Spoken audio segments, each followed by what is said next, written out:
ბიოგრაფი ლივინგის პროექტი ბარე ავლაბარში ნიკოლომოურის ქუჩაზე შენდება. სიტყვა ბარე სანგარს, ზღუდეს, გალავანს ნიშნავს. მე-18 საუკუნეში მთელი ავლაბარი გალავნით იყო გარშემორტყმული.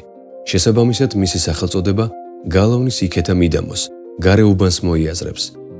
ისტორიული წყაროების მიხედვით, ამ უბანს მე-11-13 საუკუნეებში ისანი ეწოდებოდა, ხოლო ახალი სახელწოდება მე-14 საუკუნეში დაერქვა. ავლაბარში მრავალი სავაჭრო სახელოსნო და ეკლესია იყო. აქ უძველესი დროიდან გადებული იყო ხიდი, რადგან მტკვარი ზუსტად ამ ადგილზე ვიწროვდებოდა. იქ, სადაც დღეს მეტეხის ხიდი დგას. ავლაბრის კარიდან იწყებოდა კახეთის გზა. სწორედ აქედან შემოჰქონდათ ღვინის ტიკები კახეთიდან თბილისში და ახლანდელი ღვინის აღმართის ტერიტორიაზე ღვინის ბაზარი იმართებოდა.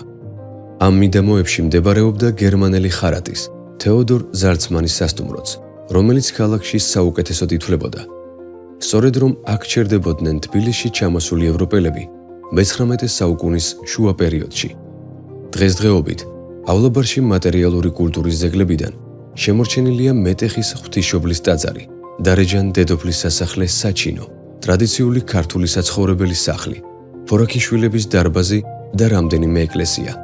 ავლაბრის ისტორიით შთაგონებულებმა შეუქმნით პროექტი ბარე. მის ვიზუალურ იდენტობაში კი გავაცოცხლეთ შემდეგი ელემენტები.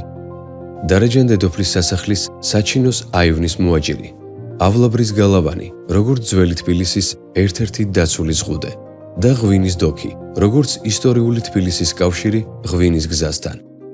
ის რაც გვახსოვს, ჩვენთან ერთად ცოცხლობს.